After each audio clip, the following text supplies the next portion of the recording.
स्वागत है आप लोगों का इस वीडियो में। क्वेश्चन नंबर 48 मैं सॉल्व करने जा रहा हूँ एससीबी का। वैसे तो ये थ्योरेटिकल क्वेश्चन है ना। आपके क्लास नोट्स में ये क्वेश्चन होगा, है ना, एक टॉपिक के नाम पे। याद करिए, रिवर बोट प्रॉब्लम में आपको दो तीन टॉपिक बताए गए होंगे। पहला crossing river in minimum time और दूसरा crossing river in shortest path. ठीक है, इन शॉर्टेस्ट डिस्टेंस। और इस शॉर्टेस्ट डिस्टेंस के दो केस बताए गए हैं, है ना। पहला केस जिसमें, है ना, स्विमर की स्पीड रिवर की स्पीड से ज़्यादा थी और जिसमें स्विमर की स्पीड रिवर की स्पीड से कम थी, स्विमर कहो या बोट कहो। तो ये सेकेंड वाला केस है। ठीक है, तो बहुत लोगों को तो ये फॉर्मूला भी याद रहता है, साइन थीटा इक्वल टू छोटा वाला डिवाइडेड बाय बड़ा वाला, ऐसे करके, है ना। खैर, लेकिन मैं उसको बेसिक से डिराइव कर रहा हूँ इस, है ना, क्वेश्चन को। तो देखते हैं, शुरू करते हैं। क्वेश्चन है, consider the situation of the previous problem, है ना। यानी क्वेश्चन नंबर 47 का डाटा यहाँ पे यूज किया जा रहा है, सिचुएशन यूज किया जा रहा है। तो मैंने क्वेश्चन नंबर 47 का जो यूज किया, जो हमें ज़रूरत थी, वो मैंने यहाँ पे लिख दी है। A swimmer wishes to cross a 500 metre wide river flowing at 5 kilometre per hour. His speed with respect to water is 3 kilometre per hour. तो आप देख सकते हो कि नदी की जो स्पीड है वो 5 किलोमीटर पर आवर है और VBR यानी velocity of swimmer with respect to river क्या है, 3 किलोमीटर पर आवर है। ठीक है, velocity of swimmer with respect to river 3 kilometre per hour है। ठीक है, तो ये आपको समझ में आ गया। और देख सकते हो कि स्विमर की जो स्पीड है वो कम है ना। फिर पूछा गया, the man has to reach the other shore at the point. यानी यहाँ से वो आदमी चलना शुरू किया, उसको एकदम अपोजिट वाले पॉइंट पर पहुँचना है। ठीक है, बी पॉइंट पे पहुँचना है। If he reaches the other शोर समवेयर एल्स, लेकिन बेचारा वो पहुँच नहीं पाया, वो कहीं और पहुँचा। ठीक है, कहीं और लेट से वो यहाँ पहुँचा, क्योंकि नदी इधर बह रही है तो इधर ही पहुँचेगा वो। Then he has to walk down to this point. तो यहाँ से उसको चलकर फिर यहाँ पहुँचना है, क्योंकि जाना यहीं पर था, तो उसे चलकर फिर यहाँ पे जाना होगा, है ना। ये डिस्टेंस x, और शायद इसी को ड्रिफ्ट भी कहा जाता है, आप जान रहे हो। Find the minimum distance that he has to walk. तो x की मिनिमम वैल्यू क्या हो, x की मिनिमम वैल्यू क्या हो कि उसे वॉक करना पड़े, है ना। ज़्यादा चलना अच्छी बात थोड़ी है, मतलब है अच्छी बात है, मतलब यहाँ अच्छी बात नहीं है। ठीक है, तो आप समझ रहे हो ये चीज़, यहाँ से चलना है। अब बताइए, उस स्विमर की बेवकूफ़ी ही होगी अगर वो इधर चलने की कोशिश करे, है ना, इधर चलने की कोशिश करे। क्यों, फिर वो और इधर चला जाएगा। ऐसा क्यों, क्योंकि एक तो उसकी स्पीड बहुत कम है और नदी की भी डायरेक्शन इधर है, तो वो ऐसे जाएगा फिर यहाँ पहुँच जाएगा। तो इसलिए मैं क्या कह रहा हूँ कि उसको इधर चलना चाहिए, कोशिश करना चाहिए। भले इधर नहीं जा पाएगा, पहुँचेगा फिर यहीं पर, लेकिन कोशिश करनी चाहिए उसे इधर। और इधर नदी की स्पीड है ही, वो तो समझ में आ ही रहा है आपको। तो मैं थीटा एंगल यहाँ पे मान ले रहा हूँ कि थीटा एंगल पे उसने कोशिश की। क्लियर है ये चीज़। अब देखिए, मैं यहाँ पे कंडीशन बता रहा हूँ।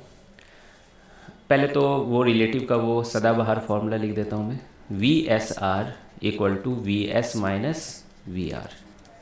ठीक है, तो VS इक्वल टू क्या हो जाएगा, VSR प्लस VR। क्या ये वेक्टर एडिशन है ना। पिछले दो क्वेश्चन से मैं यही समझा रहा हूँ, क्या ये वेक्टर एडिशन है ना। और जब वेक्टर एडिशन है तो सिंपल तरीके से सॉल्व करना है, इस वेक्टर को बनाइए, इस वेक्टर को बनाइए, दोनों का रिजल्टेंट ले लीजिए, आपको सारी आइडिया हो जाएगी। क्लियर है ये चीज़। और यहाँ कुछ नहीं लिखा हूँ तो वह ग्राउंड के रिस्पेक्ट में है। तो देखिए, ये वेक्टर है VSR और VR भी एक वेक्टर है, इन दोनों का रिजल्टेंट कहीं आएगा। अब आप बोलोगे कि सर x की वैल्यू 0 नहीं हो सकती, कुछ ऐसा रिजल्टेंट नहीं आ सकता है कि वो सीधा चला जाए और बेचारे को कितना, सबसे शॉर्टेस्ट डिस्टेंस d है ना, सॉल्व करना, d चलना पड़ेगा। और d की वैल्यू कितनी है, 500 मीटर है, यानी आधा किलोमीटर है d की वैल्यू। तो सबसे शॉर्टेस्ट तो यही होता, लेकिन ये तब होता है जब स्विमर की रिवर के रिस्पेक्ट में जो स्पीड होती वो 5 से ज़्यादा होती, नदी की स्पीड से ज़्यादा होती, तो वो चाह कर भी कभी यहाँ नहीं पहुँच पाएगा। ठीक है, इसलिए तो इस टॉपिक में दो केस हुआ करते हैं। क्यों नहीं पहुंच पाएगा, उसका लॉजिक देखिए, यहाँ पर है, आपको मिल जाएगा। VSR का कंपोनेंट इधर क्या हो जाएगा, VSR साइन थीटा, और इधर कंपोनेंट क्या हो जाएगा, VSR कॉस थीटा। ठीक है, अब देखिए VSR साइन थीटा और इधर VR है, इन दोनों में कौन बड़ा होगा, तो VR बड़ा है। कैसे, लॉजिक देखिए, VR की वैल्यू 5 है तो ठीक है 5 है, VSR की वैल्यू 3 है, देखिए छोटा हो गया, और साइन थीटा खुद 1 से छोटी होती है तो वो तो और छोटा हो जाएगा ना। तो रिजल्टेंट किधर आएगी, इस डायरेक्शन में ही आएगी रिजल्टेंट, और वो कितनी होगी, V R minus V S R sine theta, समझे। और ये क्या होगा, V S R cos theta. Clear है ये चीज़। तो आप देख सकते हो इसकी रिजल्टेंट स्पीड जो हो रही है इधर होगी कहीं, है ना, तो वो चाह कर भी बी पे बेचारा पहुंच नहीं पा रहा है। हाँ, वी एस आर अगर ज़्यादा होता वी आर से तो साइन थीटा खुद को एडजस्ट करके ये दोनों कैंसिल आउट भी हो जाते और वो फिर सीधा जा पाता, तो सबसे शॉर्टेज डिस्टेंस होता वो। क्लियर है ये चीज़। तो अब तो समझ गए आपकी करना क्या है, बेसिकली उस पार पहुंचा देना है इसको। डाटा लिख दूं क्या, we S R cos theta का डाटा कितना है, वी एस आर का डाटा कितना है, 3 है, तो ये 3 कॉस थीटा हो जाएगा। और वी आर का डाटा कितना है, 5 है, 5 माइनस 3 साइन थीटा हो जाएगा। तो देख सकते हो आप, ये 3 कॉस थीटा उस पार पहुंचा रही है, तो टाइम अगर मैं पूछूं तो टाइम क्या हो जाएगा, डी बाई 3 कॉस थीटा होगा। तो ये तो समझ में आ रहा है पहला पॉइंट। दूसरा पॉइंट, इसी को तो एक्स में बोल रहा हूँ, ड्रिफ्ट, है ना, तो ड्रिफ्ट एक्स डायरेक्शन में हो रही है, तो कौन सी स्पीड जिम्मेदार है उसको वहाँ पहुँचाने में, ये 5 माइनस 3 साइन थीटा, ये तो उस पार पहुँचा रही है ना, ये वाई में डिस्प्लेस करवा रही है और ये एक्स में डिस्प्लेस करवा रही है, और टाइम का रिलेशन होगा दोनों के बीच में। तो एक्स की वैल्यू कितनी होगी, displacement equal to velocity into time, तो वेलोसिटी कितनी होगी, 5 minus 3 sine theta, 5 minus 3 sine theta into time, और टाइम की वैल्यू कितनी है, डी बाई 3 कॉस थीटा। तो यहाँ तक आपको समझ में आ रहा होगा।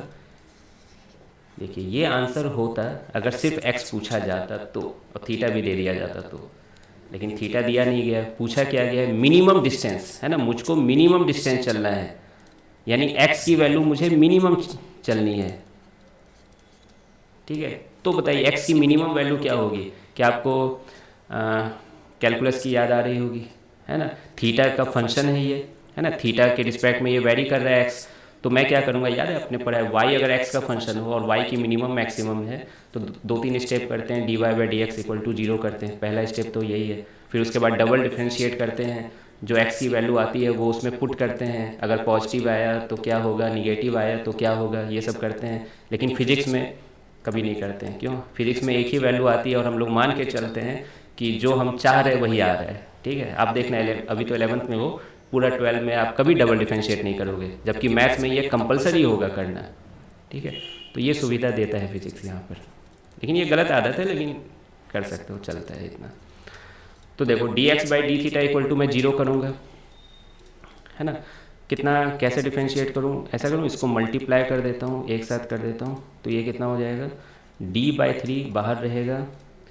ठीक है, 5 बाई कॉस थीटा कितना बन जाएगा, 5 सेक थीटा, और 3 sine theta by cos theta यानी टेन थीटा। हाँ, अब डिफरेंशिएट करो, बेकार का प्रोडक्ट रूल क्यों ही लगाएं।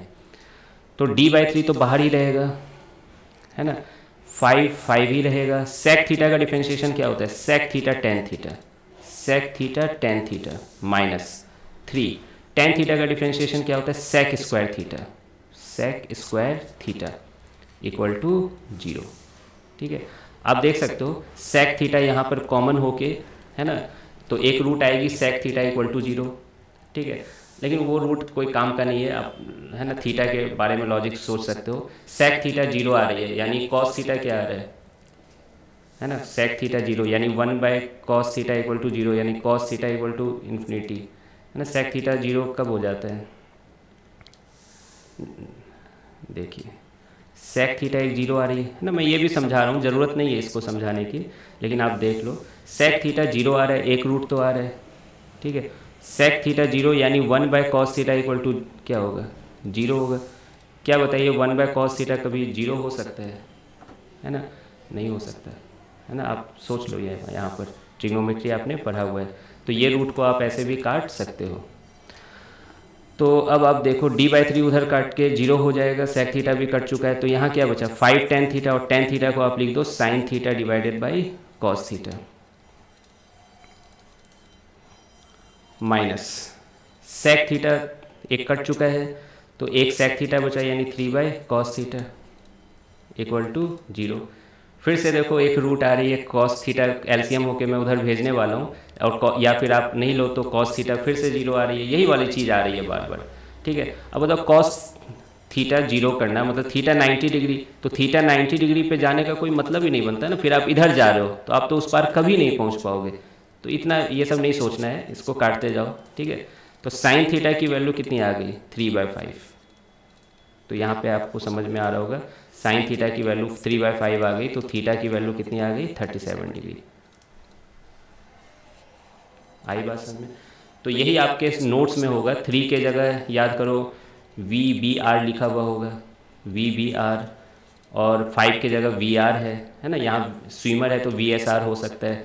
देख रहे हैं, छोटा वाला डिवाइडेड बाई बड़ा वाला, साइन थीटा इक्वल टू छोटा डिवाइडेड बाय बड़ा वाला।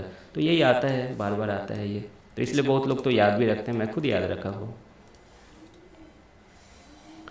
अब देखिए, हमें तो थीटा आ गया, तो हमें तो x की वैल्यू चाहिए थी। तो बताइए x की मिनिमम वैल्यू कितनी होगी, x की मिनिमम वैल्यू, तो यहाँ पे पुट कर दीजिए। d की वैल्यू कितनी है, आधा किलोमीटर है, तो 1/6 हो जाएगा ये। सेक 37 डिग्री है ना, cos 37 डिग्री 4/5 होता है, तो सेक 37 डिग्री कितना होगा, 5/4 हो जाएगा, -3। tan 37 डिग्री कितना होता है, 3/4, तो 3/4 पुट कर दीजिए यहाँ पे। अब आप देखो 1/6 है, 5 5 जो 25 -9 यानी 16/4 आ रहा है यहाँ पर। अरे ये सब मैं क्या सिखा रहा हूँ, ये सब तो जान ही रहे हो, डायरेक्ट लिख रहा हूँ मैं। 2/3 किलोमीटर, तो मिनिमम कितना आ गया, 2/3 किलोमीटर। क्लियर है? तो आई होप कि आपको पूरा मेथड समझ में आ गया होगा। ये वही क्लास में हम लोग डिराइव करते हैं, तो इसी मेथड से करते हैं, सारा वेरिएबल लेके करते हैं ऑब्वियसली। खैर फिर भी अच्छा क्वेश्चन है। नेक्स्ट क्वेश्चन सबसे अच्छा क्वेश्चन होगा 49 नंबर, है ना। अक्सर बच्चों का डाउट रहता है वो। तो फिर मिलते हैं नेक्स्ट वीडियो में।